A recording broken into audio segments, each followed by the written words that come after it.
nga tusinzira waneno live ku offices za Gagamel TV era nga bwe yetaga Gagamel TV offices zaffe bwe tukoledde olunaku olwaleero entinda ku stretcher atera osanga office za Gagamel International. Olunaku olwaleero luli a bit special. Tulina omukulu big size Bebe Cool Intercooler 25 and above years in the business. Tugenda ku discussing ebintu ebyenjawulo mainly when I'm with Bebe Cool, it's not just an interview but a conversation and a wider view about the music business. Ladies and gentlemen, it's looking good always. You welcome Gagamel TV. Twateseza wano ne kulu ne tugamba nti singa abeera leete eddakiika 10 buli ddakiika tugibala emitwalo 5 era kulu nekikiriziganyako negamba nti yes watuuka late eddakiika 10 buli ddakiika eba ya mitwalo 5. So congratulations to my team. Duselete eddakiika 1 hour eddakiika 10 ya late eddakiika 10. So tulina accountant ku team, so you calculate that. Say hi to our viewers, big size. Yes, good afternoon, the viewers of Gagamel TV. My name is Bebe Cool, and I'm happy to be here. First of all, I want to appreciate you before we do anything for an initiative. Waking up one day, you start up something that a million of people are feeding on, including me. I'm on Gagamel TV because you had a dream. Yes. That's why I'm seated here today. That's why I'm earning a living. Thank you so much for that. You're proud of me? Yeah. That's good. Yeah, first of all, 20 years in the game, 25 years in the game. Yes.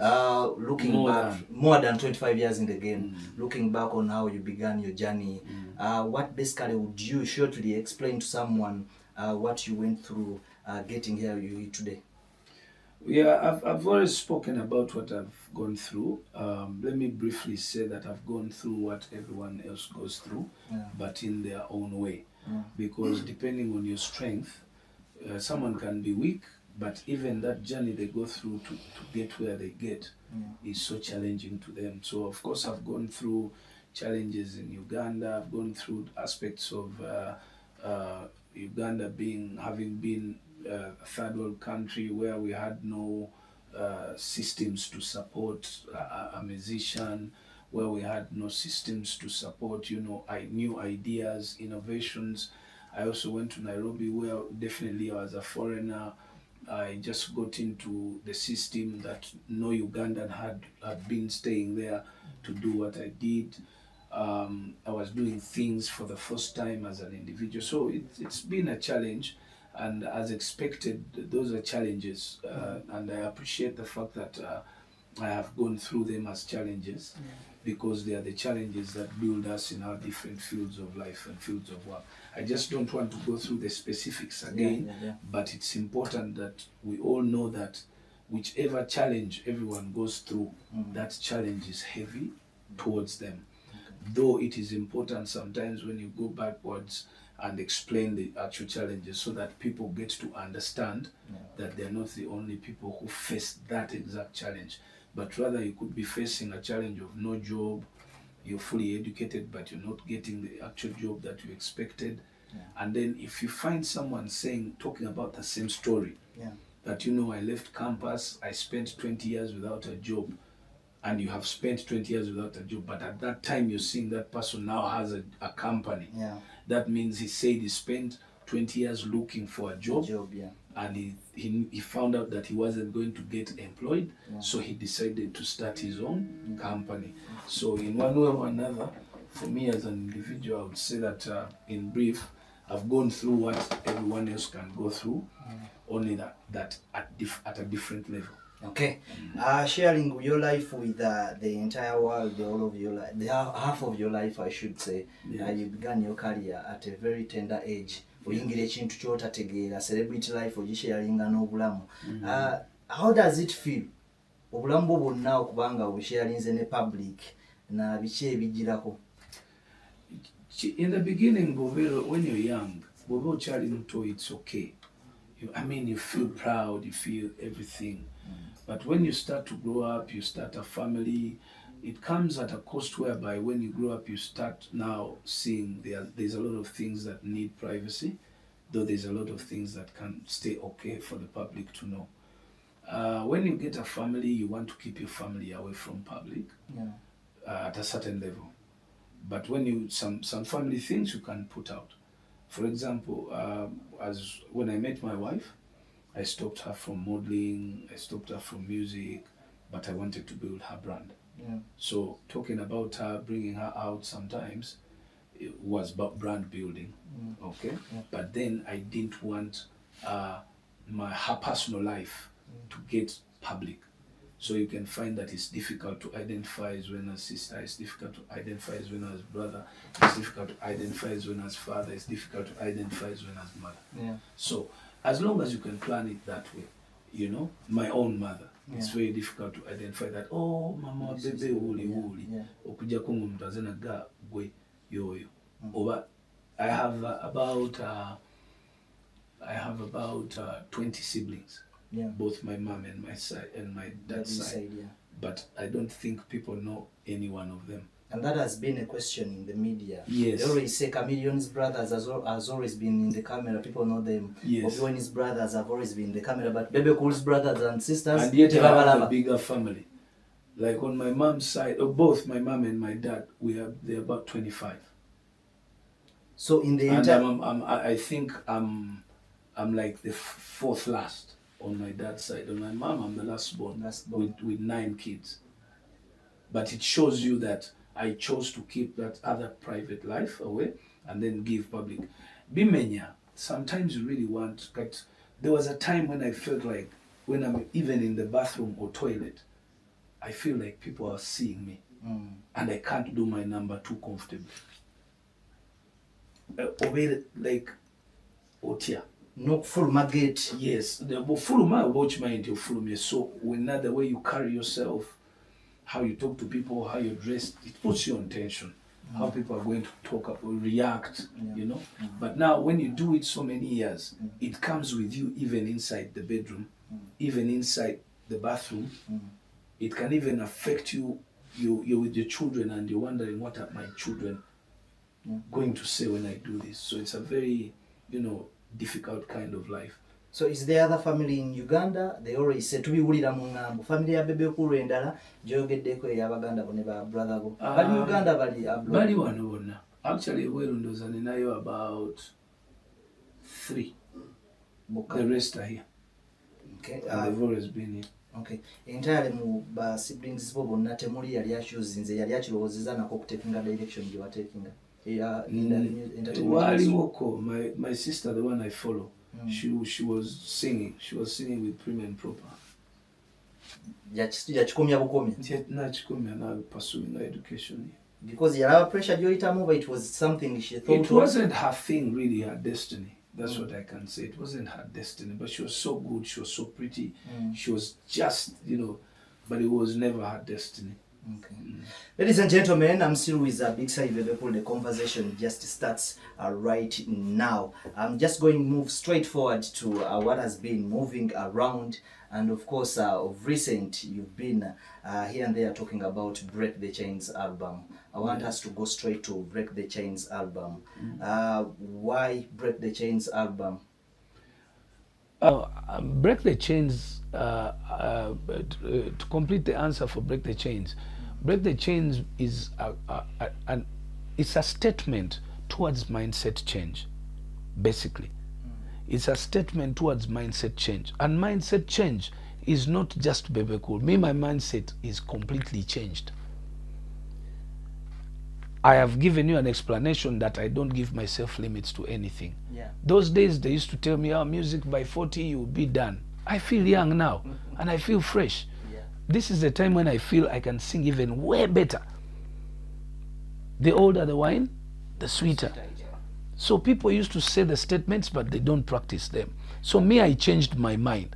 So I'm breaking that chain that was tying me onto thinking the old way of thinking. Now I'm thinking new.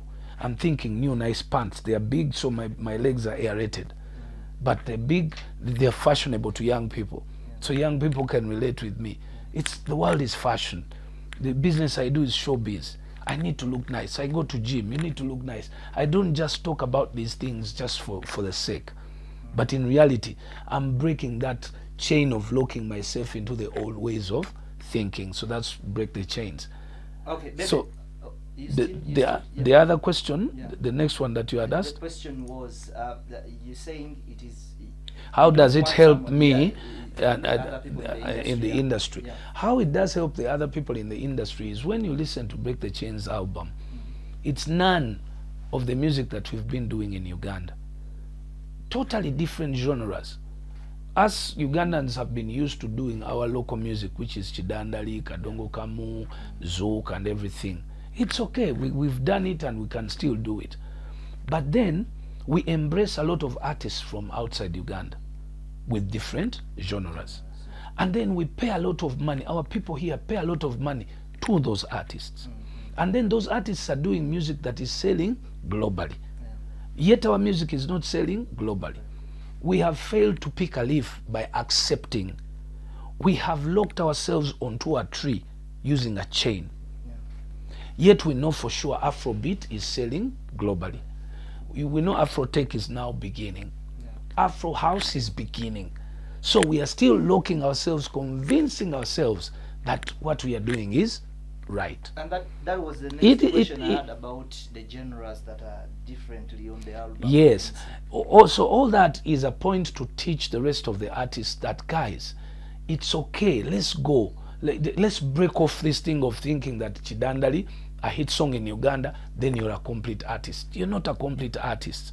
You're just an artist at that moment of that single song within a region. Most of the songs that are done even by Ugandan artists don't even cross Buganda. We have gone to Gulu, Lira, Pako. The reason why many artists are not even going there is because they are not known there in Gulu, in Lira.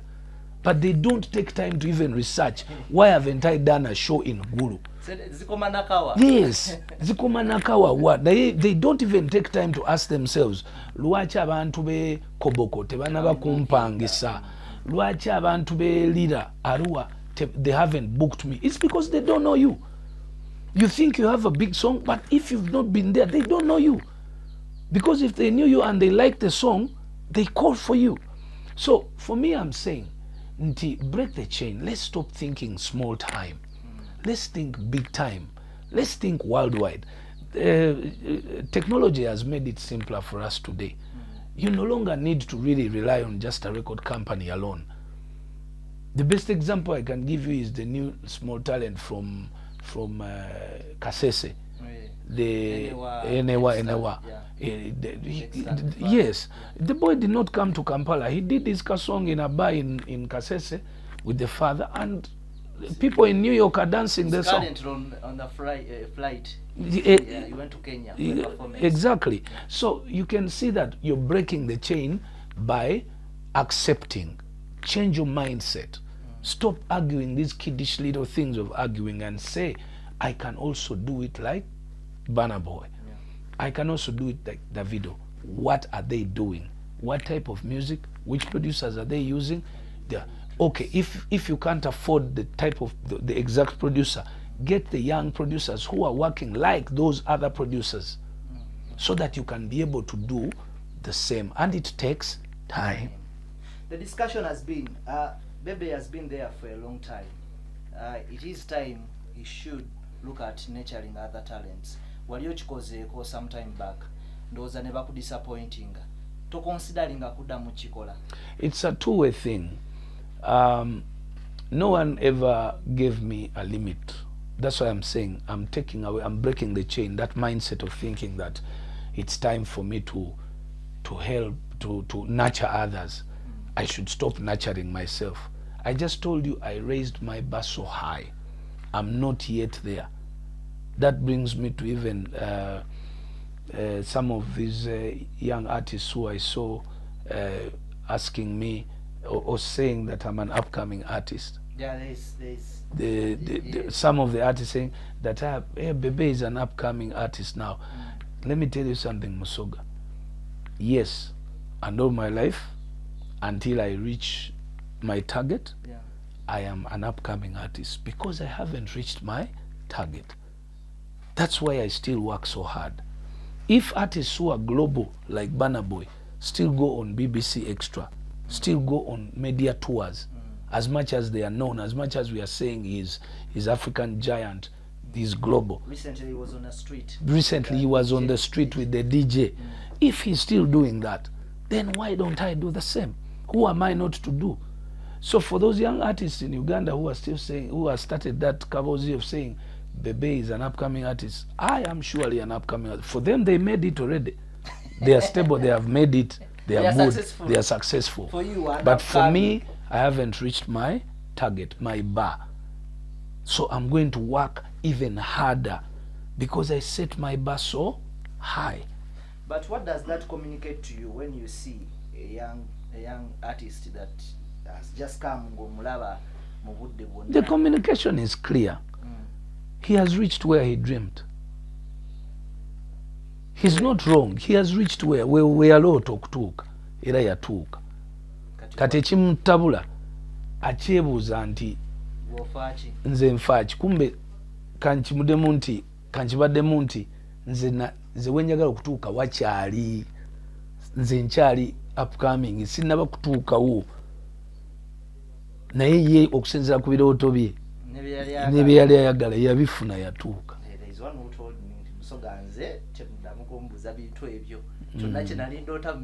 Nkirina. That's it. That is a good friend of mine. Yes, and that's it. Onze kusanga ng'omuntu kyeyali ayagala yali nyumba na motoka. Kifuna, so tosobola kumublaming. Looking at the East African music industry right now, the biggest song is Wrong Places from our very own Joshua Baraka. You have him on your album. Still, as we discuss the album, are we now breaking the chains? 100% we are on the road. The chains are broken. Once the chains are broken, that means movement. Look at this. Has there been any album that has been spoken about like Break the Chains before? No. So the answer is, at least now, every artist will want to either their album be spoken about like Break the Chains or more. So that chain has been broken. And now, don't artists now believe in albums again? I've seen even Lydia sent me an invitation for her listening party. For So what? For an album. Yeah. Not a single, Yeah, not album. a what? An EP. An EP, Yeah. but an Not a album. deluxe, but an album. So the chain has broken. How many artists are telling you they're in studio doing albums? Many. Exactly. So my 3 or 4 or 5 out of the 10 intentions that we had for the album So are far, all, so far you have about achieved 4. one. So far 4. 4. Yes. One is artists have now picked Interest in the albums. 2, they are learning how an album can be promoted. 3, they are seeing which where to go when you're promoting an album. Okay? And 4, they are also learning, old artists are learning that we are not yet done. It is actually now that we are so good, because so many of them have told me, my millennials artists in Uganda, in Kenya, in Tanzania, they are rejuvenated now. They are saying, they are seeing it, they are saying, surely I can do so. Why am I letting go of such a good talent and going just to the farm? Yet I can do both the music and the farm, because now the farm can sustain my music. When I was young, I couldn't have any input financially from anything, but now I have businesses that can support my music. Then how do I give up now? So they're coming back. Yeah, they have agreed, all of them, most of them that I've spoken to. You're going to see a flash of artists by the end of next year, most especially old generation artists. The only difference is I pray that they are able to practice the new styles of music rather than the old. Because, for example, in Uganda, it's a new generation and it's dictating what type of music they are taking. So being an old artist, yes, you can come back with some and you'll be lucky to, because also the young are growing, and when they grow to like the older music. So it's a juggle that you have to play perfectly at a perfect time. Okay, what is your favorite song on the album, Break the Chains? I don't have a favorite song up to today. No, because no. It's true. I don't have a favorite song on the album, because every single day, I'll tell you, one of my best songs that moved me first was Home. The other one was Rectangle Love. Rectangle Love later was replaced by Hips Don't Lie. Home was replaced by Check. Check was replaced now by Hidden Agenda. So I don't know. In the beginning, I liked the best instrumental I liked amongst all of them was the instrumental of Games. You get it? Yeah. And when you leave Games alone, when it comes to soothing music, when I listen to Yemi Alade in African Love, it goes differently. It takes me away totally different. So intentionally, I won't say that I'm surprised that I don't have the best song. Yeah. This is exactly the position in which I wanted to be for a good album. Okay. Because it's wrong for me to say that then I should have focused on that one single song and just released that one. But our focus was on 16 tracks. Okay. You traveled to Kenya and Tanzania, but Yes. before we go there, we've had bloggers and of course social media analysts claiming that this album needs no international marketing. What do you have to say? What does that mean? Agakola media tour ebyo kugenda ebweru. The so-called bloggers and media analysts that are now on are new. This is a new field. Yeah. Number two, they are also learning. They do not know much about the industry. They don't know much about music. I mean, someone wakes up in the morning and they put a phone in front of themselves and they start to talk. They only say what they know in their head. They have not been to media schools. They have not been in concerts. Some of them have just come from villages. Some of them are just learning to. So I understand they are learning, practicing to be analysts. But it doesn't give them a right to, think that they are the ones saying what should be done. Allow people who have been in the industry, who have experience, to guide you. Bebe, according For to me, when they say things, I can easily tell that, okay, this person is practicing how to think, though he's not thinking the right thing. There's a difference between practicing how to analyze and analyzing. Those are two different things. so some people are trying. But you've all seen this industry has just begun. Less than how many years now since we had TikTok? It's now 2 years. 2 years. Yeah. 2 to 3. Even Actively Facebook, 2 years. even Facebook itself. People were not there analyzing. They were there just doing Just one or posting two, pictures posting and so on. things here and there. So people are, and then also besides the platforms, how much experience do they have in the music industry? That's why. If you bring Moses Matov to start talking, you would shut up and listen. That's where I was going, Bebe. According to you, who is supposed to be given? Who are those people that are supposed to The be given people these who are platforms? supposed to be giving information are the people who have been in that specific industry for so long and they have practiced it. But you see, Musoga, let me give you this example. You see, you moving with musicians. Yeah. You can move with musicians, you can interview them for the next 40 years, but you still will never have the same experience as an artist who will have spent 30 years in the industry. Why? Because he's been practicing it itself. You're watching it from aside. Side, yeah. But him, he has been practicing it. So I understand the point of trying to get topics to, create stories here and there. Yeah. But it's important that you listen to people who are in the actual field. Today in Uganda, we have Bushington. Yeah. This man has been working with BET, MTV for how many years? Over 15, 20 years. Yeah. So someone will come and tell you how BET operates. Someone will come and tell you how MTV gives awards. Someone will come and tell you how albums are supposed to be nominated or promoted. Ngatasukanga kona Kampala. So this is, and then also I want my young people who are doing blogging and to do research. Today I did an interview at Radio City and I was so proud of this young man. Yeah. He did too much research. Yeah. If anybody listened to such an interview, you feel proud. Even the way he's asking me the same information, he's asking me information in such a way that it sounds new to me, the person who's supposed to give an answer. So the more different ways I give different answers, the better, the more people understand it. Recently, when I was on the Kasuku Live, the way they asked me the questions, most of those questions was different. And that's why people were very interested in listening in the answers.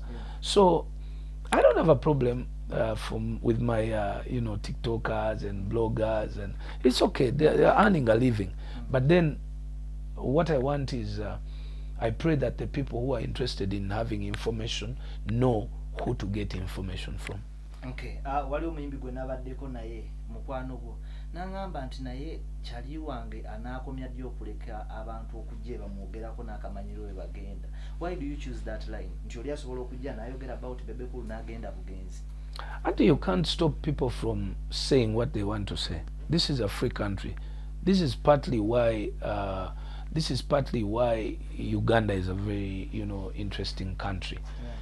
When you look at the freedom that people have in Uganda,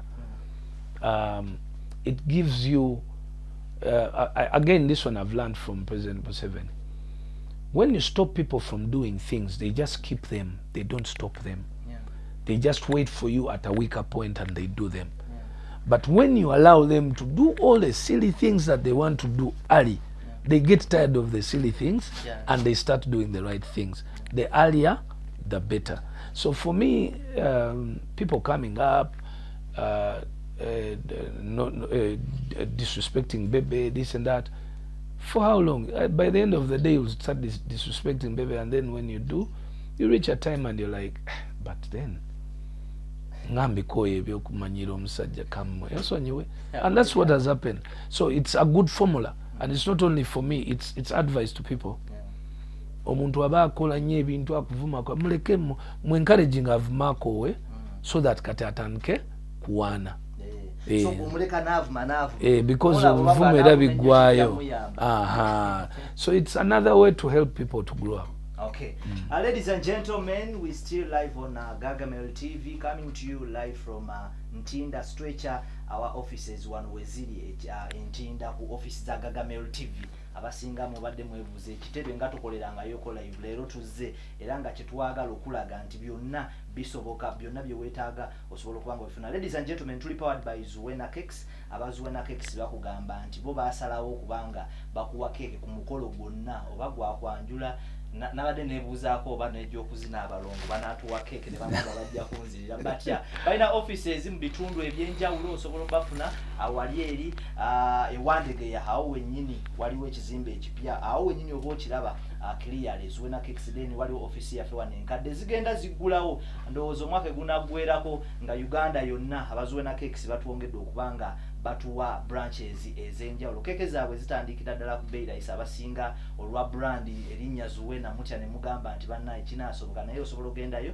bbeeyi layisi osobola okubanga weefunira akakeeke n'osobola okubanga onyumirwa omukolo gwo. Still with a big size Bebe Cool tackling Break the Chains album. You travel to Kenya and Tanzania. Nga tetunagenda deep in what happened. You carry Kenya media. Buli omu n'abuuza kati Bebe Cool agenze Kenya promoting a Break the Chains album. Ate notika Kenya media atamanyi yadde awayu. Notika Shoni Styles ata ina audience ye Kampala. What was the purpose of taking these TikTokers? It's a very good question. Now, the purpose of moving with these TikTokers, first of all, let me explain the difference between East Africa. East Africa, on all these platforms, all these countries are different countries are prioritizing different platforms and using them differently. In Uganda, our first platform is TikTok. And our TikTokers are moving TikTokers. They are current affairs TikTokers. Okay? Now, in the global where we want to go, the #1 platform right now is TikTok. Okay? So, the Ugandan TikTokers are both seated and moving. Stationary and moving. Okay? So, if they are stationary and moving, you have to find you have to make use of them in all angles. Yeah. First, you have to understand how TikTok works. TikTok works with algorithm. Yeah. If you go to London with your phone, yeah, and you're roaming, yeah, and you keep on TikTok, TikTok will start sending you things within that area, yeah, London. Okay? Yeah. So if you stay in London for 2 weeks, 70% of your TikTok scrolls will be from around within London. Yeah. Okay? Yeah. So I left Uganda with an idea. I wanted to move with my management, 9 people, yeah, and I also moved with 9 media personalities, yeah, of which 7 of them were TikTokers. Yeah. Now, when we go to Kenya, we found that in Kenya, their number one platform is X. For promotion. Yeah. That is Twitter. Yeah. Now, besides Twitter, Kenya is still accustomed to television. Yeah. While in Uganda, people are now accustomed to TikTok, social media. Yeah. Then, of course, TVs are now breaking to be second or third. And then, in Kenya, they don't have moving TikTokers. They have stationary. People who do challenges and people who do dances, adverts, and talk about things and act their things, their content. They are content creators. They are totally different from Bukenya. Bukenya can come there at the situation and be talking about the situation. Yeah. He can follow you in a car and you go discussing. Sky Soldier. Mm. You see, I didn't go with, what's his name? Desh Kalisa. Mm. When I gave Desh Kalisa the ticket, Desh said, I can't move the studio. Mm. My brand, my followers only do follow me when I'm seated in my studio. Mm. So these are the analyses that people haven't learned. So when I took these people the other side, I now had them reflect the information from Kenya, because our Ugandans don't know what happens the other side. They assume. So I didn't want them to be lied to by these same people we've been talking about, the bloggers and TikTokers who want to just give wrong information. So when I take the actual TikTokers and bloggers to the media tour, number one, the advantage is they relay the media tour in Uganda. So where I left in Uganda, where I would have left gap, there wasn't gap. I stayed trending. Yeah. That's number one. In Uganda. Yeah. Number two, the TikTokers got into the algorithm of Nairobi.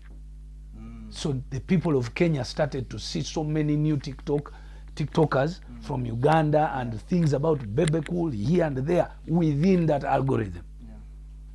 Number three, when I left Kenya and went to Tanzania, the people of Tanzania started to see new TikToks within the algorithm. And the people of Uganda also started to see the conversations now stayed. Kenya, he's in Kenya, there's never been a media tour in Africa done by any artist, and it was that known and famous and large at that actual time. Never. So you find out if there's ever been an artist who has ever moved with 16 people for a media tour in 2 countries or in 1 country. It's never been done. But what do you learn from it? It's called a media tour. So who must tour? The media, the artist. The artist with his media team, yeah, touring media houses. It must be concentrated with media. So it was about getting the media. So you get to, yes, so the TikTokers got to see what Tanzania is. So now next time when they're talking about Tanzania, they know the comparison between Tanzania and Uganda. When they're talking about Kenya and Uganda, they have been there. They now know. They are media personalities. They're never going to report again false information when they move. I'm going to go with them to Nigeria. I'm going to go with them to Ghana. We are going to Rwanda. We are going to Burundi. We are going to South Africa. Courtesy Uganda Airlines, because now we have an airline that can sponsor artists from Uganda. So the thing is, now people don't have to get second-hand information. Bamufuna direct oyo gwongambya Bukenya was live. Abagamba bannange peva zizino ezewaffe zezisinga. When you're promoting music, never underestimate any level of information flow. yonna eba ya mugaso. Omwana owokubiri gw'ombuziza Sky Soldier yasinga okukuba wano live mu campaign ezaggwa. How do you underestimate his following when you're promoting an album? That's where people go wrong. When you do music, you don't, yes, it's English music, I'm doing it for people who enjoy music, but you see, you can't underestimate certain people. Nabo gendo bayingizamu mpola so that they can learn to appreciate. The boy who is going global with Uganda's song Oyomwana Dexter. He doesn't even, I don't think he even speaks very good English. But he's now believing that things can happen, and more like him are believing that things can happen. So it's very important for artists to move with media people rather than their sisters and brothers. How's the reception in both countries? Reception was good. The reception was good. The songs are playing. It is a very bad mistake that I did. I don't know how I did it until when I got to Nairobi after so many years and Tanzania after over 20 years. That I noticed that it was a very big mistake I made not to be going to those countries at least a minimum of 3 times a year. Because you have to keep in touch with your fans. So now the music is playing. Every day the DJs send me the clips. People are calling me, you know. If this happens for the next 2 years, then I'll be back on top of East Africa like it was before, or back on top of Africa like it was before. Yes. Okay, the other question was wali saidi gwe Tanzania twafuna abali in Uganda because I was with you but then jemu bafuna amawulire nti ate Bebe Cool yagenze ku Wasafi Records ate nga ina appointment ne Diamond Platinum nata meeting. Naye I want you to answer this question in Uganda kuba nedda kati ekyaliwo kyali nti kyanaku nnyo nti tukyalinayo abavubuka naye nga era bwe nagaye nti toyinza kustopinga abantu kwogera bye baagala naye abalina amagezi baali bakiraba nti Diamond ali mu America ate Bebe ali Tanzania. Kati olinda otya omuntu ali mu America nga gwogenda ku TV ne radio eddakiika awa 2 okukola interview. Oli yayagala just kumanyika naye some more attention lwansonga nti waliwo abantu abatalina kumenya budde nga bwe nagambye nti abantu abamu baleka ne boogera ekyo ne kijja ne kipasinga ne kigenda n'obaleka bulesi because okimanyi tebagenda kufunamu ate beeyongera kwesimi bwayimiridde wasima ate asima yeekola ki yeezika. Okay. What do we have to learn from the media people of Kenya and Tanzania fenga beno? I think media ya Uganda chainoke first of all nino kujebaza lwansonga nti evolvinga luli twaina media enkadde eri ali so formal oba ebintu bikola boti naye ka straight boti naye kati media yaffe eri very active eri very dynamic. Bakubuuza ebintu upside down buli kimu bajja dakiika kijja ekikyamu ekiriwo kiri nti basobola ku media ya Uganda esobola creating a perception enkyamu so abayimbi n'abantu ba bulijjo abakosa media balina okubeera very very careful. Oba ogenda kukola media abantu abasinga bwe batolishwa munnamawulire ngo ayagala interview gwe mugamba ku ebibuuzo bye oggyemu ebibuuzo ebyo o answering ebibuuzo byagala akole ki akubuuze osobola kubanga tebakumisquoting otherwise abamu nga ffe tusobola ku answering ebibuuzo byonna kati nze ndi very okay with media in Uganda lwansonga nti I can reason naye osanga nga media Uganda eri so petty sometimes but it also works because bajja munye ebintu ebi entertaining abantu so media ya Uganda ina formality ne informal ina petty ne major so you have to choose. Yes, but I think we are doing a very good job in Uganda when it comes to media. Only ekizibu ekiriwo the media personalities are not investing in their media houses. The media personalities are not investing in their media. Yes, kati ngera bonalaba nti kati twategedde ekyabadde Tanzania kati eri room tugenda kwera ddala studio side eyokubiri tugenda kukola studio ya Gargamel TV where you sit and interview people. You get it? Nga bwe walabye gundi ezo zonna bwe zaabadde, we must go live on YouTube. We must, that's what I learned. That's Tanzania tuli mass emirundi 10 when it comes to that or being organized online. Ajja omwana blog eno girabira ddala nti eringa TV yennyini nga bwolaba kati nga bwe kiri naye nga ataddewo branding bulungi, ataddewo emmeeza, microphones, mixer biki, then ali live. And everyone can afford to do that. Naye Uganda bakyali mu buti, waliwo bana balina emba ezenkana eri, oli mu kati olina oluba lwenkana eno, kwegamba ojoboja n'ebintu by'otamanyi, kwegamba that's where sometimes we batusingira. Oli mu saati erabikira ddala nti olabika nga yasuza oba mu kifulukwa kyokka ng'oli munnamawulire. Ogenze mu kamera tonalya oyayuuya okitegeera mwino mweteekemu kati mwebelievingiremu kuba ffe be mubuuza kati tuba believinga kati nammwe mutuyambe mwebelievingiremu amazima Katonda gwejjayo nkubuulira blogs zonna bannayuganda bonna abatulaba mwazirabye zonna ze nakoze interviews. Those were not like, I think I only went to, out of the 2 weeks, over 50 interviews. I only did less than 5 live TVs. The rest were online platforms individually owned. Even in Tanzania, you have Instagram. Exactly. Well monetized. Naye nga omuntu ali mu studio ye bwati ataddewo branding screens nga bwe walabye bwe twakoze abakasuku. You get it? So I think to me that is very important information for our media personalities. Very, very crucial. Okay.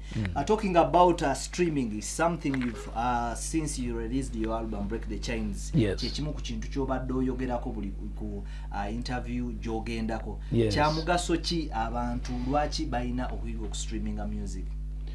Abantu balina okuyiga okustreaminga music kubanga kati ensi ekyuse. Kati eri mu kigambo kya streaminga music tekyali mu kigambo kya hit song. Hit song is a song that people play in a club, at a party, luno ndwagala nalo ekirungi nti oba nalo balaba lu streaming.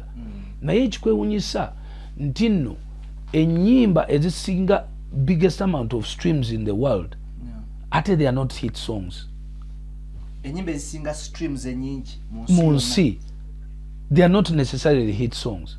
They are songs that many people listen to so many times. They are good songs. They are good songs.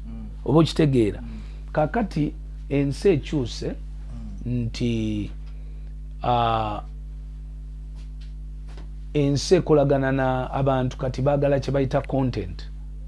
Content yoyo gwosobola okuteeka ku social media platforms. Kakati bw'ogenda n'oyimba oluyimba lumu, actually kino kankigatte n'ekintu abasinga kye babadde bambuuza nti omanyi music abantu okola albamu bawulirizaako oluyimba lumu. Kaakati ensi eno disruptive technology eyajja, platforms zino zonna ze tuyina, kati ensi is about content. Content audio ne visual. Audio ne visual ntegeeza ki? Bu video ebifaananyi then ne music oba ebigambo oba okitegeera. Kati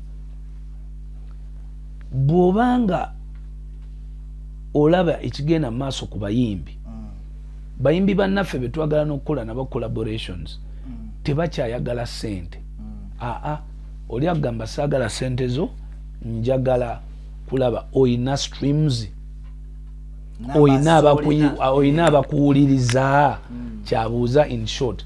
Ladies and gentlemen, babasabo ne banyabo, ekigambo streams kitegeeza abakuwuliriza. Kati abakuwuliriza luli twalinga tebabalika. Naye kati ennaku zino platforms ze baateekawo music kwatambulira abawuliriza music wo kati babalibwa. Buli mulundi omuntu wawuliriza oluyimba lwo gubalibwa mu nsi yonna. So kati gwe bw'obanga gy'okoma okuba n'abantu abangi abawuliriza music wo n'emirundi emingi gy'okoma okusemberera ku bali abasajja abanene abali mu nsi yonna. How? Jay-Z gy'atudde, Davido gy'ali, Burna Boy gy'ali, balina katugambe streams biliyoni emu. Oba katugambe balina streams miliyoni 5. Kati baba balina miliyoni 5 katugambe. Balina miliyoni 5 baagala kuweza miliyoni 6 oba 7. Kati bwakusanga nga gwoyina stream abaku-streamingako bali miliyoni 10. Abalina okunoonya agatteko abo bawulirize n'owe aweze 6. Ye tayagala mitwalo gye 5 egya $, yayagala ziri streams z'abantu miliyoni 10. Anoonyeyo ne artist omulala. Kaakati game we yakyukidde era nange kati gwe muzannyo gwe ngenda okukola ki okutandika, naye nga sinagutandika buli gwenkubira okugamba nti tukoleyo kolabo bw'abadde ng'atunula ku streams zange nga zibadde ntono, ng'alaba tekiggwa yadde olina ssente naye nze tolina bakuwuliriza, ate nkola ntya naawe? Okitegedde? So kaakati game egenze ku bameka abakuwuliriza. So twagala abannayuganda batandike okuwuliriza music waffe ku stream ku platforms ezo, tuweze abatuwuliriza. Yengeri yokka industry yaffe olaba ne bwabeera David Lutalo, tolaba nti Uganda erina abantu miliyoni 5, miliyoni 25 ne basalawo ne bawuliriza ennyimba za David Lutalo emirundi 5 buli luyimba, abantu miliyoni 25. David aba alina okufuna essimu okuva mu America oba Bungereza, okuva abamu ku bayimbi abo. Abantu kibano mbaagala mpaako. David aba agenda gawoga tewali buzibu. Oluyimba lulwo video yiyo gwoteekamu buli kimu. Let's take a quick commercial break. When we come back, Bebe Cool agenda kuba atunyonyola abantu bayambiddwa batya problem ebaddewo ya internet eri too expensive, bayambiddwa batya okubanga basobola okustreaminga music on. Then ekirala nfunyeko comment okuva ku following ku YouTube from Rwanda. Thank you so much. Agamba is Bebe Cool going to Rwanda for a media tour? We'll come back and of course talk about that. Still there's a discussion of who is a global artist. Bebe Cool will still tackle that. Thank you so much for being on Gagamel TV. Okay, ladies and gentlemen, I'm still seated next to Big Size Bebe Cool, and of course we're tackling Break the Chains album, and of course the industry at large. I've been told we also live on Magic 1 TV. Thank you so much, UBC Media Company, and of course to everyone who is following, mwebale nnyo, mwebale goberera ebibuzo byammwe, tugenda kuba atubiddamu, ngenda kubiwa omukulu direct, saagala bagambe nti ate musoga ebibuzo ebimu yalidde enguzi, tukome waliwo, tugende waliwo nnyini wenkomye ngambuuza Bannayuganda bayambiddwa batya kuba ebimu ku bintu bye ba complainingako is the internet being expensive. Ndikusaidia Bannayuganda when it comes to that, but at the same time ndikusaidia entegeera ebintu gye bikolebwamu mu government. Internet yatandika eri very expensive. Abantu ne bacomplaininga nejjange kenderako. Just tulina okontinuinga kwe complaininga naye mu complaininga kuno tulina okumanya nga Bannayuganda nti company zaali zasayininga endagaano batusayininga nga probably ebiseera ebyo twali twetaaga nnyo companies ejje zireete, jjukira ffe tetwalina ki internet. Kaakati tutandise okulaba nti neighbor waffe naye owuwa ali cheap, naffe mutandika okukola ki okutusalirako. Kati ekyokubiri gavumenti nayo netandika okulaba internet omugaso gwayo.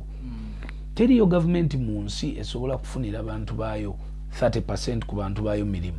Tekisoboka. Ekinene nnyo bwebeerwanye 15-20%. 80% erina okuteekawo embeera ng'abantu abo 80% basobola okwekolamu ki emirimu ne beetandikira ki kampuni zaabwe. Kakati bw'otunuulira Uganda 7 ku 10 bavubuka bato.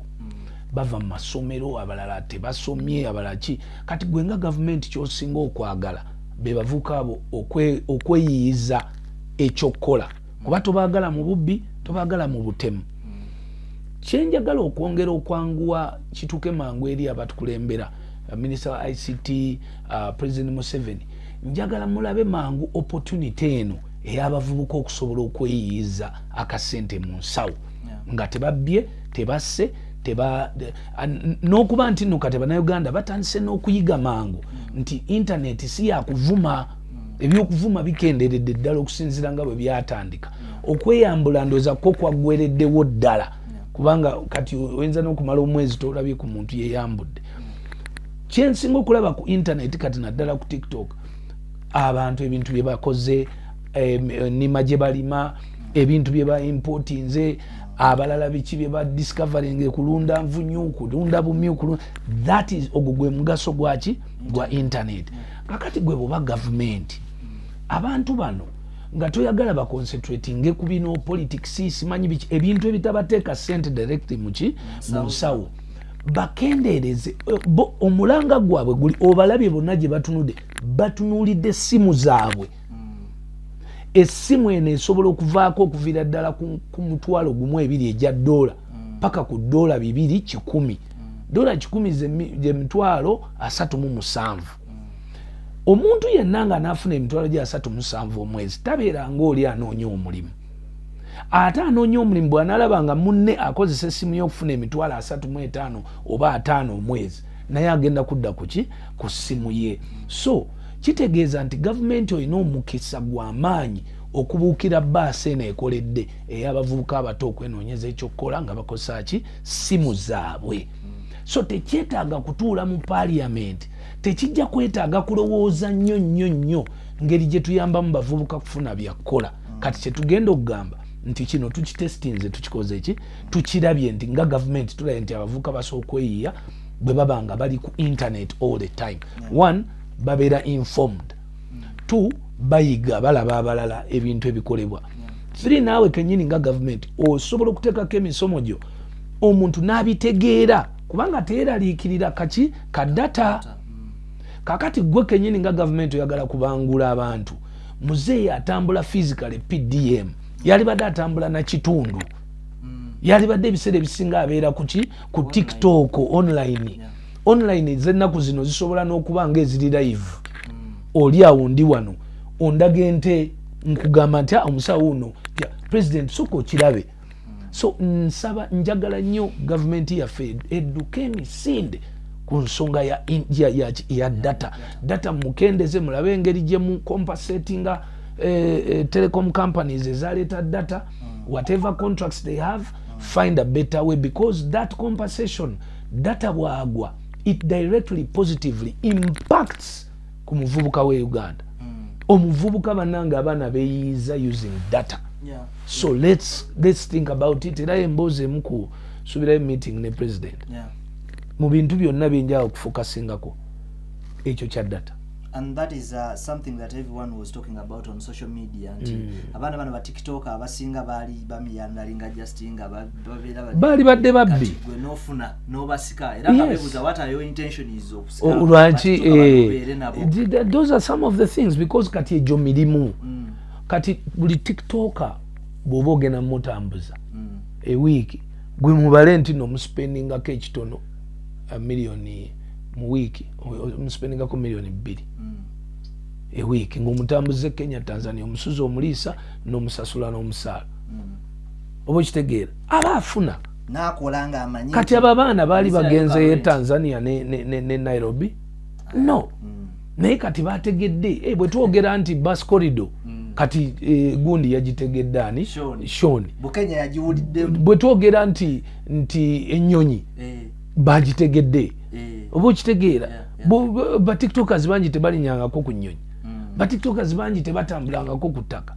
Omunamawulire wange omu eyagenda olugendo ku ttaka nadda by air, namubuuza naawe ogenda ku ttaka, nagamba nze preferring ogenda ku ttaka, I need to see but I'll come back by air.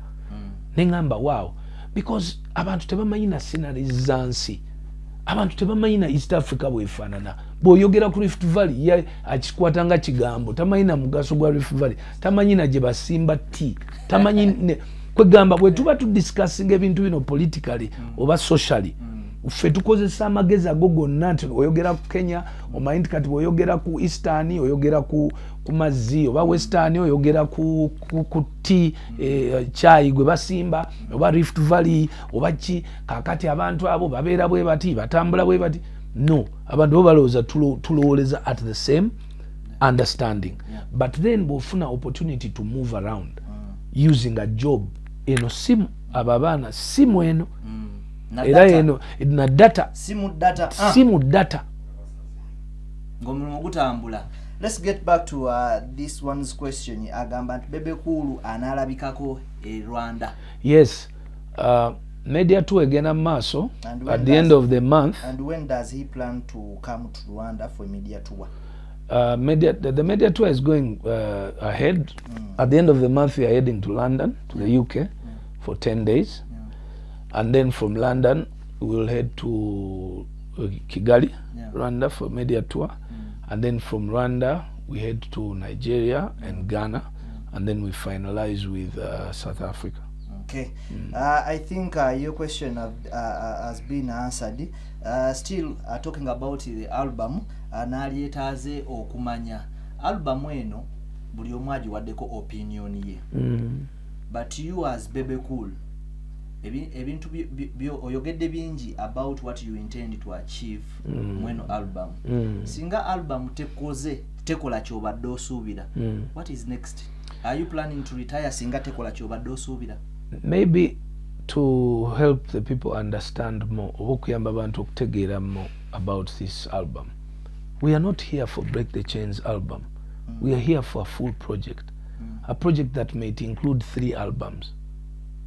Okay. Yeah, so project okugwa tukimanyi nti tujja kuba tukoze albums 3. So far we have 2 videos of the album. Are you planning to drop any video? Yes, of course we know call all the 16 videos along the way. Nobe nabaga nti album osoji promoting for over a year and a half to 2 years as we prepare the second album which will come to follow up. Album esooka when you break the chains. Efuna resistance, efuna criticism. Because baba tebabitegeera. Kati olina okumanyiiza abantu kuba tugezaako okukyusa abantu what music they should gwe balina okutwala naffe tujoininge ensi yonna banaye tuleme kusigalayo sivumye kadongo kamu naye mutuyambe tuleme kusigala eyo tutambule n'ekitambula kubanga amazima amatuufu gali nti naffe twagala kuba ku maapu ey'ensi yonna so si ku maapu ya Uganda. Uganda terina kuba ku maapu ya Uganda naye erina kuba ku maapu ya nsi yonna. Someone was advising Joshua Baraka asookadde waka agumize waka eri asooka aveeyo. Entegeera yaffe ey'ebintu n'enkola yaabyo eya buli muntu eyawukana. Kati omuntu oyo ye fokasi ye yawaka era temulumwa mutwe ye yatuuka wano. Nakigambye dda nti oyinza okuzanyisa omuyimbi ng'akoze comment just kyoba totegedde ye ekinene kye kyali kye ekirooto kye kyali kye kyonna kyetooloolera ku kirooto kati oli kirooto kye kyawaka ye amwagala waka naye Joshua obwongo bwe bwa nsi yonna. Kati toyinza kugamba muntu alina bwongo bunene akozeseeko katono. What's your comment about Joshua's performance gye yakoze ku Afro Nation? Massive, very beautiful. The question is mwe mubeeraawo bw'oba togenzeeyo ani yali kwogeddeko?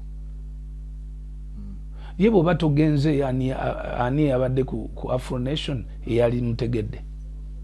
Kati nze saagenze ezange Break the Chain yabaddeyo ye yagenze.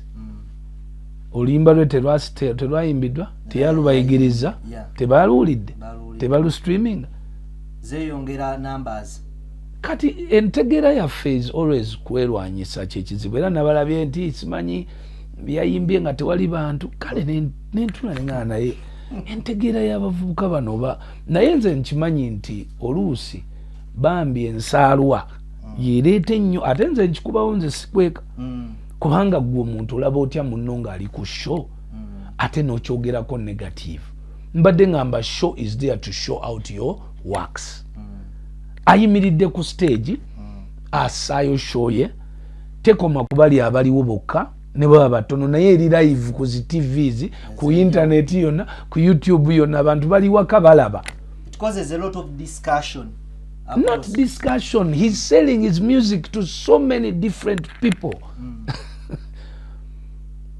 Waliyo shete akolebwa nga teyise ku YouTube kukinga tebabitaddeyo. And in the first place oyayogera yaddayo mwogerera negative. Lwaki yaddayogera? Yaddayogera kuba yamulabyeko. Singa teyamulabyeko yaliyogedde. So omanyi bannaffe abamu tujja kuba attackinga emitima gyabwe gikakkane. Kubanga ekyo kyekisingidde ddala okuleeta problem mu music industry yaffe. Tima obutayagaliza okubeera nga kwagala kulemesa oli bwakola kyotasobola nolowooza nti noyagala oveeyo okikube stuff like that. But nze kyenjagala is appreciate but also along the way to say the truth. Si kulimbiramu just because abantu baffe abasinga tebannaba kubeera exposed. Let's get to the discussion that is going on social media. Wabadde ku Kasuku live and oza ne bakubuuza about who is a global artist ani atali global artist and it seems people have picked interest in the story nga bagamba nti ogezaako nagisanga Tanzania topic ya who is a global artist. Briefly tuwe understanding yo ya global artist nga tetunagenda ku discussion kale kakati kyenjokola njagala kusooka bagamba katona mama ndi ku live TV nsaba nkuddire kakati njagala buli atulaba agiye essimu ye. Let's face this camera. Nsaba buli atulaba agiye essimu ye agende ku Google otekeko ekigambo what's the meaning of the word globe.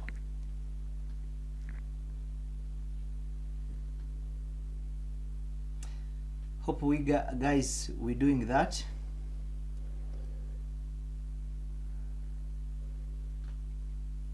What is the meaning of global? The word globe. The word globe. No, katwagala ku explaining what is a globe. Kale gwetekako what is a globe. Tuli ku Gagamel TV, an exclusive with Bebe Cool.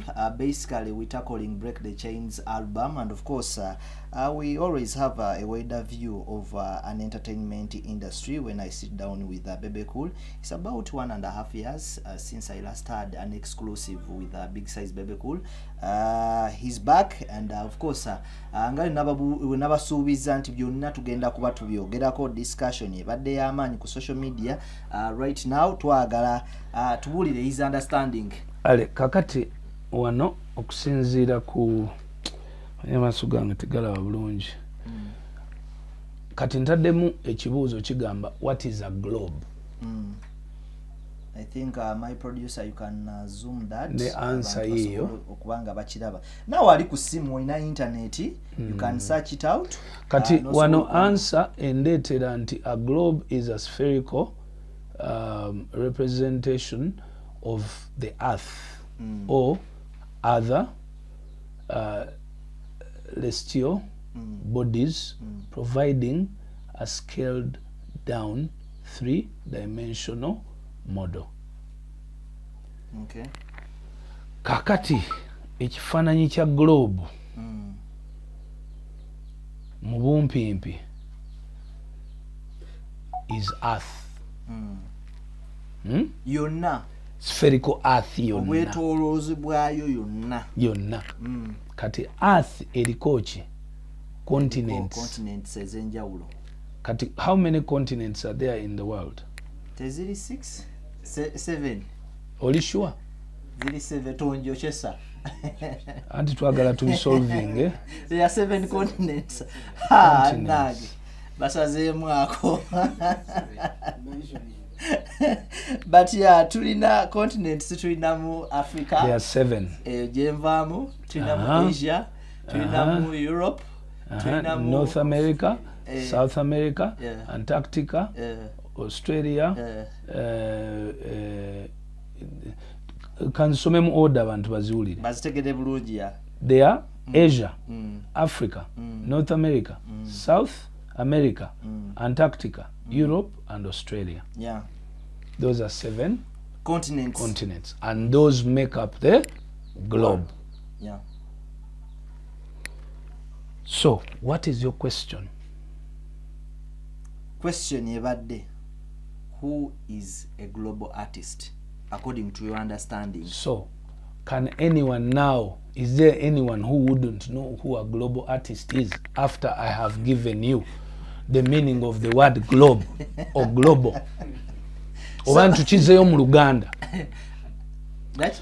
Global artist ye artist akubye continents musanvu. Zonna naziza wali. Amanyikiddwa ne bwaba tannatuukayo naye nga amanyikiddwa continents meka? Musanvu. Bwe anaabaayo omuntu ng'alinayo explanation endala sikinaako buzibu naye mu ntegeera yange a globe has 7 continents and we have artists who have hit 7 continents. Burna Boy is hitting 7 continents and he's performing on 7 continents. Michael Jackson performed 7 continents and hit 7 continents. UB40 performed 7 continents and hit 7 continents. I don't want us to misguide ourselves. There are people who are on the road to global because beyond Africa, they have gone Europe and they have also gone some Asia, some South America, or North America. Actually, North America most easy. Not easy South America. South America is a bit tricky. But I would love to see those performances in the Antarctica. I would love to see those performances in Asia. You know, okay. And also, someone will come to you with excuses of, oh, my music is being listened to in Asia. We know Boots. Boots knows Ozimanyi. Where we pay certain companies to put for you views and streams from those different countries. We know these things. So let us just, and you know, every time you make yourself comfortable, this is advice from Bebe. Every time an artist makes himself comfortable by saying, I'm there, Natuka. That's why they are going down and they are left with one thing, to keep convincing others that they are there, rather than their music to speak that they are there. Okay, now, Bebe, the argument has been to get the 7 continents. Where you award nga eri recognized by those 7 continents, nga Diamond Platinum ajina, Kenza ajina, Bebe Kulu ajina, Chameleone ajina, doesn't that make that person a global artist?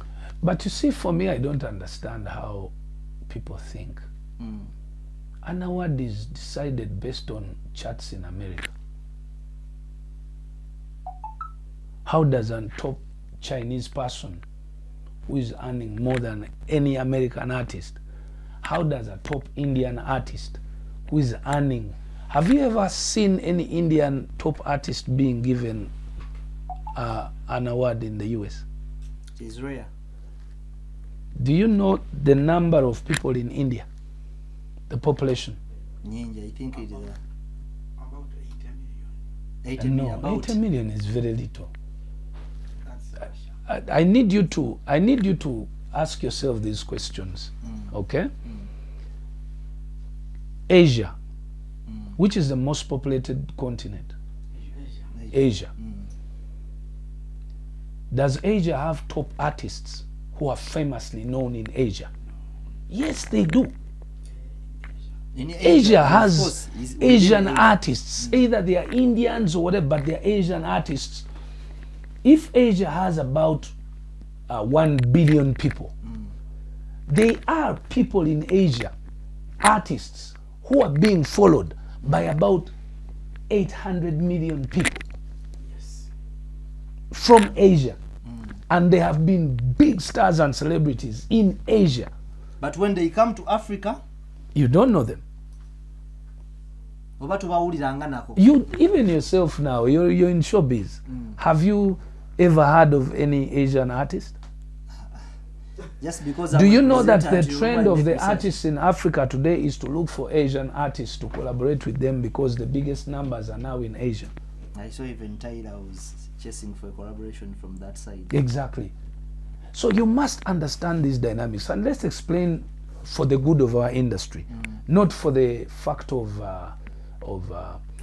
so let's say we have, you know, incoming global artists, okay, so that we give credit to those who have already achieved global status. It has been open into Bebe Cool is trying to belittle fellow artists. No.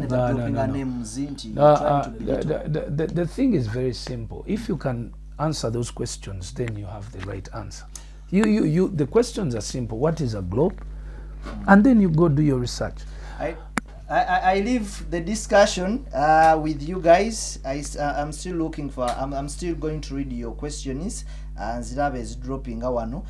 Sobola no tuweeleza ku 0702 954776. That is the WhatsApp 0702 954776. Osobola okuweereza na any question on that number concerning music ne albums at large. Basically, atwagala nyo insights. There was something I also want to remind you.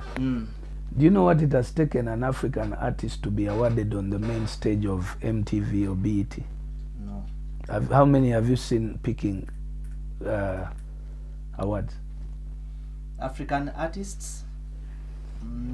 A few. And these are the questions I want you to ask yourself. Okay? I want you to look for the artists who have ever stepped up on stage where Beyonce steps to pick an award. That's the homework I've left you with. That's a discussion we shall have. I still have questions here, Bebe Cool. Waliwo ekifaananyi kye twalabye ekisatulatinga ku social media Bebe Cool ng'alimu ye ne mutabani we Alpha Thierry Sali n'abazungu ababiri. Bebe Cool omwana yamutunze mu ttiimu y'omupiira. Sinamutunda naye lwakuba nti Abannayuganda batya abazungu. Abannayuganda bw'alaba ku muzungu era abazungu akakulopize n'akateeka mu bundi bw'ati abazungu ababiri. Abannayuganda aba fellow Africans twe trusting twe believing lekera okulaba omuzungu mulaba omuzungu n'ogera waliwo ekitambula awo. Balabye omuzungu babuze era ayongeddeko n'agamba are you owning any soccer academy now? Bakulabyo signing in popular. I'm working with I'm working with some omanyi music oba entertainment sector etambula ne sports sector. Tuina characters ezimu za kunganya abantu ate fena tukunganya nnyo abavubuka. So eneeyisa ya entertainment yemu neneeyisa ya sports. I'm trying so much since the entertainment sector etambudde. Nasalawo nyingire ne mu sports. Era I'm still the ambassador of Uganda Cranes. Era ntula nnyo ne Mwami Magogo oyo. Ndi involved nnyo mu bintu by'emipiira munda. Of course nina n'abaana basamba omupiira. I also work with El Cambio Academy e Masaka. Kati natandise relationship ne omukuba directors ba Reus. Reus club eri mu Spain. Twasayininze endagaano twagala kuleeta okusoma n'okutegeera omupiira internationally wano Uganda. Twagala kuleeta abazungu ba coaches baani nga babeera bajjanga wano nga bali sponsored by clubs ezeeri nga babeera bajja wano training abaana mu club eyo gye tunatufunye okuyigiriza ba coaches emisomo okubawa opportunity okugenda ebweru okumalayo emyezi okubeera mu trainings ezo n'ebirala kati yentandika eyo gye twatandise relationship eyo n'omukulu oyo. Still about the album, someone is asking, is Bebe Cool going to drop any collaboration from Tanzania? We've not seen any artist from Tanzania on the album. Yes, we are going to drop collaborations. Bashment agenda kuddamu from Kenya. I also expect a collaboration with Red Sun. I also expect 2 collaborations from Tanzania. Ngabe nagayenze ndi upcoming artist. Ntandika mpola mpola. No manya kati ani go collaborating naye, no take away reasons zo, then you collaborate. Okay, as fe abafanguni Uncle Bebe yatulesa atya ku kya album naffe tulira twalibaddeko ku break the chain. Era ku album yange eyokubiri omufanguni tabulako kwali kati awo enjo kusitulira Oluganda nga tutuuse wali ng'omuntu ajja kubuuza nti oyo akuba lulimi ki nti Oluganda ng'oluyimba lunyuma naye nga tumaze okukola ki okutuuka. Ekira kyenyiza obuuza about that kiki ekyakugatta ennyo ne Alien Skin?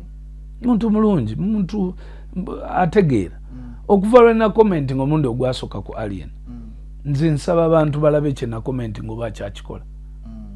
Ekyokubiri okuva Alien we yatandika okuyimba njala mulabo oba teyakyukako. Ekyokusatu okuva Alien we yatandika okufunamu akasente gwe tunuulira abantu bazaayamba. Ekyokuna kuva Alien we yali abadde gwe yali akoze kibi ki ekimu kyayisa nti muntu mubi. Nze mba njala nnyo omuntu angaye nti wuuyo yakoze ABCD yankoze bw'ati kati ono byampalaniraako si ye Bebe. Nze njala nnyo okubeera fact ate ekyokuna ekiri obvious Alien naye yajjanga muyimbi nga yeetaaga support. Eno industry ekyali nkalu. It is an employment platform for Ugandans.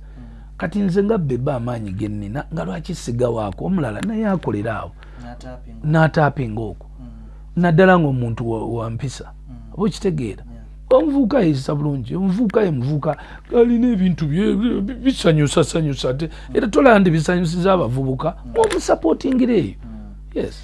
Bebe Cool ennaku zino abadde akuba obuwero obw'enjawulo. Yakolayo edduuka lya fashion waba tannakola dduuka lya fashion. Does he intend okugulawo edduuka lya fashion? Asigenda kugulawo edduuka lya fashion because nina abantu benkola nabo. Kati nina omu ku bavubuka bange yalina edduuka era yanyambaza designer. Era very soon tujja kumubwanjulira. Sagala akyali ku tests ze kati so far ate yakakola bulungi because when tunuulira the last 1 month okuva lwe twava ku Break the Chains release album paka kati so far 95% ali perfect. So ajja kukolayo emyezi gye 6 bwe tunaamala okulaba nti kyekyo ng'ategedde what a celebrity must be and then we open him up. But I need edduuka ali era ebintu byonna bireete byange special based on what we order. Yes, kati nga bola ne Kleber aya printinga. Kwegamba buli muntu agenda abantu benkola na buli muntu identifying ekintu kyasobola okukola. I want to support them in that. Sagala kuba mulungi omu. Akagato producer agenze n'alaga engato gy'otaddemu olunaku olwaleero. Ate bagiyita batya? Waliwo eri eyo akawangamba tuvuye Tanzania ne tukomawo ojja ginteekamu. Sagala kuleetera bizibu mu kikakyo. Sagala kuleetera bizibu. Ate bizibu ki? Bayinza okuntandika. Ate oyo mwana ayina engaito ziri zayambala. Ayina engaito daaka. Takyategeera. Eno bagiyita batya? Iyo Fendi. Tuli mu mmekaawo. Akati sikyatawaana gwe jasa ogenda ku internet n'olaba engato n'onoonyako. Sawa. Ye sawa yaffe ya Alien. Sawa ya Alien. Nengo ojagala nnyo. Nakakugikulabamu emirundi ng'esa. Mujagaza ki? Ojagala nnyo. Kirabo kyange. Eno gundi. Is that gold? Silver. Coat. Yeah, eno coat. Ate obakati ate ekyo kibaaki. bayiwako gold kungulu naye ate era sibi ebinenge ebyamu kuba nabyo biba bya current kati ekitu line gyokitwalamu watuuse leeta eddakiika 10 kati gyokomuba mu kamera twongeramu eddakiika era akauntanti wange njalokoleko ekyo akubye presenter okuba presenter wano okyadde wange ate nze nkufuddeko okyadde wange ate oyagala okukubira ekijjakola. Ladies and gentlemen, ndowooza ekirala kyenyiza okuonako nga tusibula Bebe Cool ogenda tuwa ka brief gundi ku album expectations abantu ze babasuubira then ekirala kyenjagala briefly okooneko nga tugenda mu elections bubaka kiboyinza okuwa abavubuka abato bululu buno manyi sometimes abavubuka abamu bawabwa ne bakolera mu ensobi. Obubaka kwekyo buli nti just mubeere bakakamu akaluka kuli mu ngalo kubutwala omala obiveeko ogende mu bibyo. Waliwo ebintu byotasobola controllinga beyond tosobola controllinga munno kumugamba kiki aba akola kubanga naye alina right ye. Ekyokubiri mukuma obulamu bwammwe bino byakaseera myezi genda kuba 3 egyo bwe giggwa tuddeyo tudde mu mirimu gyaffe kubanga era ensi esigala ekola ki egenda mu maaso. Tokkiriza kujja focus yo ku mirimu nogiza ku kalulu bali nabo banoonya office kufuna musaala nawe sigala nga omusaala gwo guki naddala avuka abato temuteeka temukola bintu biri risky boda zivuga bubi swaga kufiirwa abantu baffe mu bintu bino bintu byakaseera. Then about break the chain expectations, of course, mu ngeri emu oba endala I'm still advocating muwulirize nnyo album ya Break the Chain. Mwongere ogiwuliriza bingi nnyo ebyokuyigamu bingi kwe towuliriza Bebe gwe wuliriza music uliza music oyo ali ku album ya Break the Chain ogenda kuyigamu ebintu bingi ojja kutegeera ensi gyeri mu kudda ate gy'okoma okutegeera ensi gyedda naawe ojja kufuna ideas. So let's move together tumuvingire wamu tetunoonya bibi ensi endala zonna bonna balina ebibi naye babikweka tufokasinge ku kirungi kyekirungi ku album eyo ffe kyetuba tupushinga lwaki tupushinga ekibi ekigiriko ffe tupushinga ekirungi ekigiriko naffe tuteeke we tutadde. Bwe twogera ku Burna Boy leero bw'oyogera ekigambo Burna Boy nga kiki ekiddako mu mutwe gwo Nigeria. Bw'oyogera ekigambo Joshua kiki ekirina okuddako Uganda. Bw'oyogera ekigambo Bebe Cool kiki ekirina okuddako Uganda. Kati ffe twagala kutambuza nsi yaffe vibrating era nja kwebaza nnyo abantu abali mu diaspora. Abantu abali mu diaspora at any cost mwenna baganda bange benzaala bawala bange balenzi bamaama bataata mwebale nnyo okukyusa engeri kuba kati totally diaspora eri calm. Ebyobufuzi babitadde bali abantu bali focused mu kukola abantu kati bongedde focus yaabwe ku kyogamba nti bakole sente zaabwe badde Uganda kabakole kati katuuzayo kintu kimu kati kwekwatira wamu mu diaspora. Okwekwatira wamu kitegeeza okweyamba kuba tubadde tukyalinamu just ekizibu ekyo ekyokubanga abantu beerimirira bakyerimirira mukyalimu empulunguse naye kati okusinziira ku muliro nga bwe gwali kati gwakira ddala kati ne focus y'abantu balaba bazzeeyo kwefocusingako kiki ekyandeeta Sweden kiki ekyandeeta mu America kiki ddala ekyandeeta naye n'ebizibu byava ku ki naye sina ssente muki mu nsawo bino byenkola ddala binteeka ssente mu nsawo oba binyongera pressure risky oba okitegeera. Then ekyokubiri bwolaba munnayuganda muno ng'ayitawo bannaye mwesupporting tubeegayiridde twesupporting tukopere ddala bali abasajja.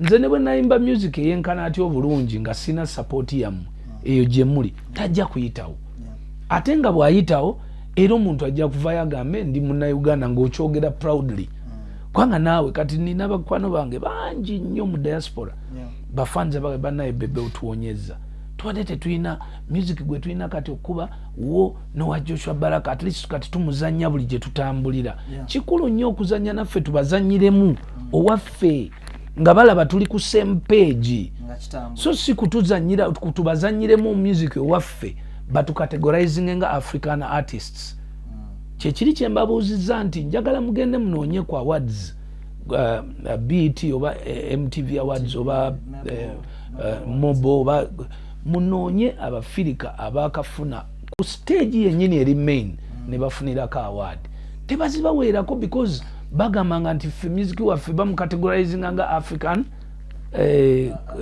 category artists. best act African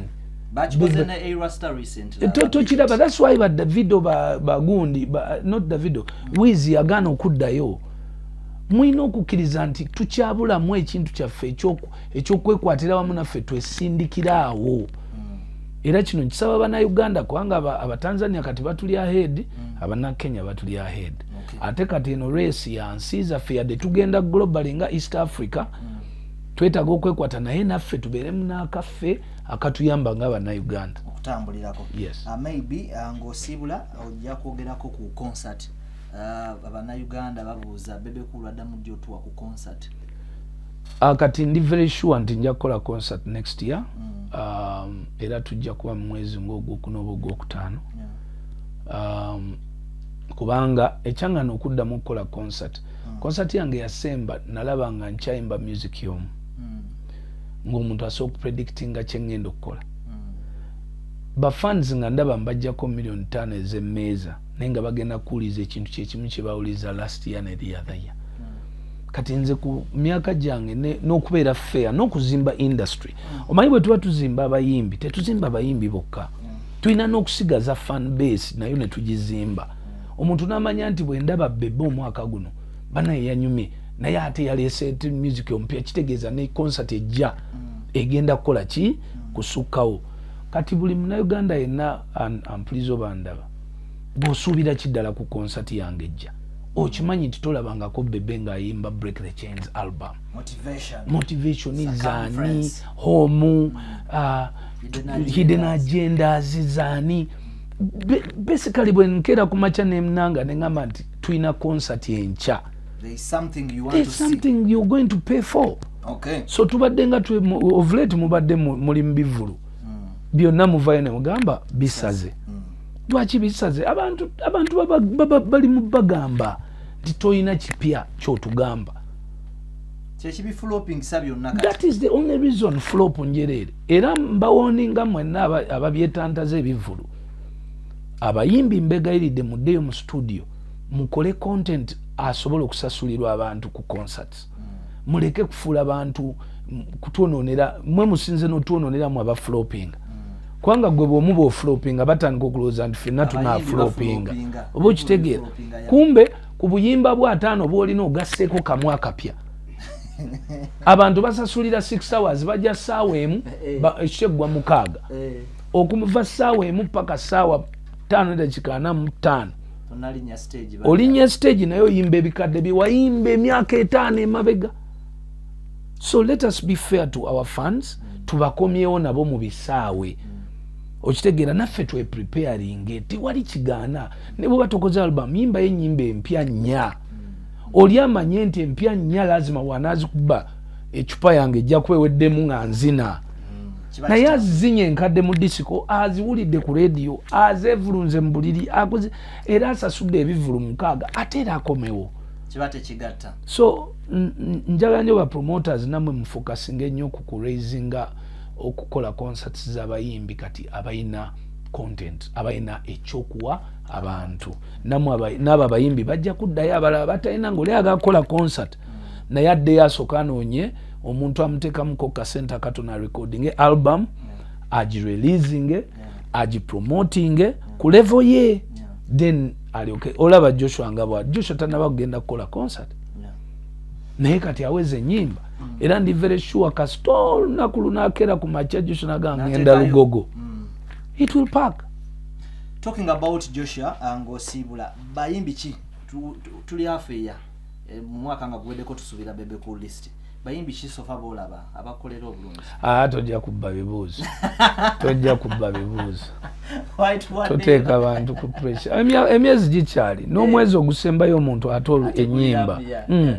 Abaana bajja kuulanga albums waliwo adda invitinga 22nd oba mwita oba lodja oba ani inviting me to come and be there and releasing a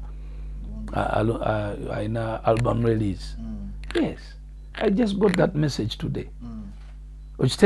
So I'm seeing that happening. So in 3 years' time, all our artists will have new music by albums.